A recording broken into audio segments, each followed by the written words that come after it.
पाकिस्तान, बहुत बहुत स्वागत है सीएनबीसी आवाज़ में आपका। जीएसटी 2.0 में जिस एक सेगमेंट को सबसे ज़्यादा फायदा हुआ है वो है मास मार्केट कार्स और छोटी कारों के ऊपर। कितना इम्पैक्ट पड़ेगा ओवरऑल इंडस्ट्री पे और खासतौर पे मारुति सुजुकी पे? मैं ये पहले तो कहना चाहूँगा कि बहुत ही अच्छा रिफॉर्म है ये जो किया गया है। ये एक टोटली ओवरऑल इंडस्ट्री के लिए बहुत ही अच्छी चीज़ है। It will kick start the economy once again. Auto industry नहीं है, बाकी सारी इंडस्ट्री को इसका बेनिफिट होने जा रहा है, क्योंकि ये जो रिडक्शन होने जा रहा है, हम प्राइस की भी बात करें तो स्मॉल कार में 8.5% का जीएसटी बेनिफिट है, जो कि हम पूरा पास ऑन कर रहे हैं कस्टमर्स को। बड़ी गाड़ियों में जो 45 से 40 हो रहा है, उसमें आपकी जो रिडक्शन हो रही है ड्यू टू जीएसटी इज़ 3.5%। तो बहुत बड़ी एक मैं कहूँगा कि ये गिफ्ट है from our honourable prime minister to the Indian consumers. और एक ऐसे टाइम पे जब हम बात कर रहे थे कि छोटी गाड़ियों का मार्केट कैसा बन रहा है, आपको लगता है कि एक रिवाइवल होगा, कितना शेयर बढ़ सकता है? देखिए, बिल्कुल होना चाहिए, क्योंकि सिर्फ ये जीएसटी रिडक्शन नहीं है, दो और भी मैं कहूँगा कि चीज़ें हुई हैं जो कि बहुत ही पॉजिटिव है। पहले तो ऑनरेबल फाइनेंस मिनिस्टर ने इस साल जो है, आप देखेंगे फाइनेंस बिल के अंदर में एक इनकम टैक्स का बेनिफिट भी दिया है, जिसको भी रिफ्लेक्ट होने लग गया है अभी सबके ही सैलरीड एम्प्लॉयज़ के लिए। दूसरा, हमारे आरबीआई जो गवर्नर हैं, उन्होंने भी रेपो रेट्स को जो कम किया है, दैट इज़ ऑल्सो हेल्पिंग, क्योंकि हमारे अब हम देख रहे हैं कि हमारे फाइनेंस कंपनीज ने भी इसको पास ऑन करना शुरू कर दिया है। एंड ट्रांसमिशन थोड़ा लैग के साथ होता ही है, तो that will also help the customer, because the overall जो ईएमआई होगी वो भी कम आपकी हो जाएगी जैसे जैसे इंटरेस्ट रेट आपके कम होंगे। लेकिन अगर हम फेस्टिव से फेस्टिव कंपेयर करें तो क्या एक्सपेक्टेशन है, कितना ज़्यादा हो सकता है इस बार? मैं आ रहा हूँ, 45 डेज का यदि पीरियड लेके चलते हैं तो हम लोग एक्सपेक्ट कर रहे हैं कि market should grow by at least 20%, क्योंकि एक पेंटअप डिमांड भी होगी आपकी मार्केट में। और दूसरी बात है कि जो अगस्त का भी है, आप देखेंगे तो काफ़ी रिटेल रुकी हुई है, कस्टमर्स लोगों ने पोस्टपोन कर दिए हैं, तो we are expecting the customers all will be coming and buying the car. सिर्फ चैलेंज यही होगा कि सितंबर के महीने में 22 तारीख को ही आप नया प्राइस को जो है आप इम्प्लीमेंट कर सकते हैं, तो उसके बाद में फाइनेंसिंग करवाना और फिर आरटीओ के थ्रू रजिस्टर करवाना, वो ऑपरेशनल इश्यूज को भी हम लोगों को आयरन आउट करने पड़ेंगे।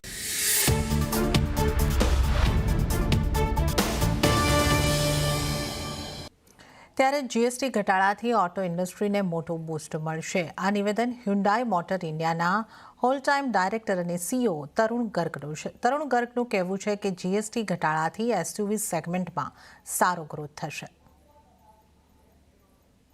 जिस समय हम बात कर रहे हैं, इस समय एक बहुत जो सबसे बड़ी चीज़ है वो है जीएसटी रेट कट, जिसका पूरा इंडस्ट्री को इंतजार था, अब ये आ गया है। अगर मैं आपसे पूछूं कि हालांकि सभी सेगमेंट पे इसका असर पड़ रहा है, लेकिन जो छोटी कार है, मास मार्केट कार है, उस पर काफ़ी ज़्यादा इम्पैक्ट है, काफ़ी इंतजार भी था। किस तरीके से आपको लगता है कि ये पूरा का पूरा जो कस्टमर प्रेफरेंस है वो बदल सकता है? किस तरह से मार्केट की स्ट्रैटेजी बदल सकती है और आप लोग की स्ट्रैटेजी कैसे इसको लेकर बदल सकती है? Thank you. सबसे पहले तो मैं honourable prime minister Shri Modi ji का बहुत बहुत धन्यवाद करना चाहूँगा कि जीएसटी 2.0 के रिफॉर्म्स लेके आए हैं वो, और मेरा ये मानना है कि ये भारतीय अर्थव्यवस्था के लिए एक बहुत बड़ा स्टेप होगा। और ऑफ कोर्स कार मार्केट, देखिए, मेरे को भी ऑटो इंडस्ट्री में लगभग 32 साल हो गए हैं, और पिछले 20 साल में कभी भी इतने बड़ा रिडक्शन नहीं हुआ है। 10% का रिडक्शन हुआ है, अभी तक 4%, 6% इस तरह के रिडक्शन देखे गए हैं। तो मेरा मानना है ये एक बहुत बड़ा स्टेप है। आपने बताया कि किस सेगमेंट में ग्रोथ होगी, आई थिंक ये 3 तरह से ग्रोथ मैं इसको देखता हूँ। एक तो ये है कि जो बिकॉज कार पेनिट्रेशन अगर आप देखते हैं भारत में तो लगभग 34 पर हज़ार है, जो कि बहुत कम है, बहुत अच्छा पोटेंशियल है। तो क्योंकि स्मॉल कार्स में 10% का रिडक्शन हुआ है, तो उसमें काफ़ी हमें नए कस्टमर लाने में मदद मिलेगी। फर्स्ट टाइम बायर जिसे बोलते हैं, हुंडई का लगभग सेल का 40% बायर जो है फर्स्ट टाइम बायर है। मेरा मानना है कि उसमें बढ़ाने में मदद मिलेगी। तो सर, ये जो पूरा चेंज आया है, ये कैसे समय में आया है जब फेस्टिविटी बस आने ही वाली है, फेस्टिवल सीजन शुरू होने वाला है? क्या उम्मीद है ओवरऑल ऑटो इंडस्ट्री के लिए और खासतौर पे हुंडई के लिए? आपका पिछले फेस्टिव सीजन से कितना आप अधिक ग्रोथ की उम्मीद करते हैं? देखिए, पहली बात तो ये है कि जैसे ही ये रेट्स अनाउंस हुए थे जीएसटी के, हुंडई पहली कंपनियों में से थी जिन्होंने कि अनाउंस किया कि हमने पूरे के पूरे जीएसटी के जो बेनिफिट हैं वो कस्टमर को पास कर दिए हैं। नई प्राइस लिस्ट हमने ऑलरेडी डीलर्स को भेज दी है, और एडवर्टाइजमेंट भी आ रहा है कि भाई हमने सब कुछ पास कर दिया है। पहली बात तो ये है। अगर आप देखते हैं कि डोमेस्टिक मार्केट अप्रैल से अगस्त तक because of all this geopolitical situation लगभग -2% पे थी, लेकिन अगर आप 5 साल का कैगर देखते हैं वो लगभग 4.5-5% जा रहा है। मेरा मानना है कि जीएसटी कट से जो स्विंग है -2 से ये +5 का स्विंग जो है ये अब आ सकता है, तो लगभग 7% का स्विंग आ सकता है। सितंबर से मार्च जो महीना है जो फाइनेंशियल ईयर का, उसमें वो कोई बड़ी बात नहीं होगी, वापस हम +5 की तरफ पहुंच जाएं और फिर आगे भी हम ये कैगर की जो ग्रोथ चल रही है वो या उसको भी शायद हम पार कर सकें। તો જીએસટી રિફોર્મથી ઓટો ઇન્ડસ્ટ્રી અને ગ્રાહકોને ઘણી રાહત મળી છે, આવું કહેવું છે એમએનએમના ઓટોમોટિવ ડિવિઝનના સીઈઓ નલિનીકાંત ગોલાગુટ્ટાનું. નલિનીકાંત ગોલાગુટ્ટાનું કહેવું છે કે જીએસટીના ઘટાડાથી ઇન્ડસ્ટ્રીનો ગ્રોથ વધશે.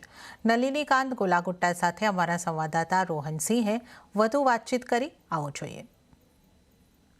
अभी जो बेनिफिट आप दे रहे हो 22 तारीख से पहले का, ये क्या उसी रेट पे होगा या अब 22 तारीख के बाद कोई और दर होगी? इसको लेकर थोड़ी सी क्लैरिटी अगर आप दे सकें तो हम अभी जो स्कीम लॉन्च किया है, it is in the tune of same benefit जो कस्टमर को मिलेगा 22 डेट के बाद, वही बेनिफिट हम स्कीम्स में दे रहे हैं अभी. So customer doesn't have to wait कि I love to wait till 22nd and buy the vehicle. जो बेनिफिट वो मिल रहा है वो अभी मिलेगा उनको. जी, ओवरऑल आपको कैसा लगता है कि ये जो रिफॉर्म है कितनी ज़रूरत थी इसकी ऑटो इंडस्ट्री को, और अगर महिंद्रा के पर्सपेक्टिव से बात करें तो कितना आपके लिए कितना बड़ा बूस्ट है ये इस वक्त?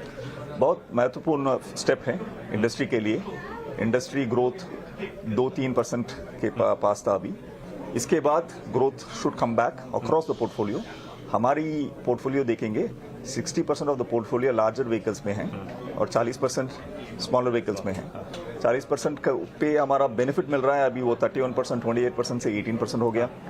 ऐसे ही आप बड़े व्हीकल देखेंगे तो 48%, 50% की जगह अभी 40% रहेगा. So benefit is across the portfolio, should help the entire industry. जी सर, लेकिन एक मुद्दा जो कि ऑटो इंडस्ट्री भी उठा रही है, आपके डीलर्स भी उठा रहे हैं, वो है सेस को लेकर. उसको लेकर भी क्लैरिटी नहीं है, तो इसको लेकर किसी तरह की बातचीत या आपका इसमें व्यू क्या है इसको लेकर? इस मुद्दे पर गवर्नमेंट को हमने रिप्रेजेंटेशन दिए हैं, साइम ने दिया है, एफएडी भी दिए हैं. तो अभी वेट कर रहे हैं कि उनसे कुछ डायरेक्शन आए कि how to solve this issue. As an industry we are waiting for the government. G for G अगर हम महिंद्रा के एक्सपेंशन प्लान की बात करें इस साल के लिए, खासतौर पे चाकन प्लान में आपका काफ़ी योजनाएं हैं, उसके एक्सपेंशन प्लान के बारे में थोड़ा बताएंगे, कितना हम कैपेसिटी उसमें एडिशन देख सकते हैं आने वाले दिनों में? बिल्कुल. तो अगस्त 15 को हमने लॉन्च पे बताया था कि न्यू IQ प्लेटफॉर्म अभी 2.5 ईयर्स में आएगा. उस पे फर्स्ट 240,000 व्हीकल्स पर ईयर, अब देखेंगे 20,000 पर मंथ, वो ब्राउनफील्ड एक्सपेंशन वहीं पे होगा चाकन में. And beyond that new capacity new IQ पे देखेंगे. उसके लिए हम ग्रीन फील्ड लोकेशन सर्च कर रहे हैं, तो उस पर देखते हैं क्या इस नए प्लेटफॉर्म की जरूरत क्यों पड़ी? इससे किस प्रोडक्ट बेस को टारगेट कर रहे हैं अभी आप? ये प्लेटफॉर्म देखेंगे तो ये मिड टू स्मॉलर व्हीकल्स की प्लेटफॉर्म है. ये मल्टी फ्यूल प्लेटफॉर्म है एंड मॉड्यूलर प्लेटफॉर्म भी है. सो तो इससे हम मल्टीपल डिफरेंट ऑप्शन दे सकते हैं. आप देखेंगे तो 4 कॉन्सेप्ट व्हीकल हम लाए थे, vision X, vision S, vision T and vision SXT. तो will cater to different segments of the market, but also more importantly ये हमारे लिए इंटरनेशनल एक्सपेंशन के लिए बहुत महत्वपूर्ण होगा.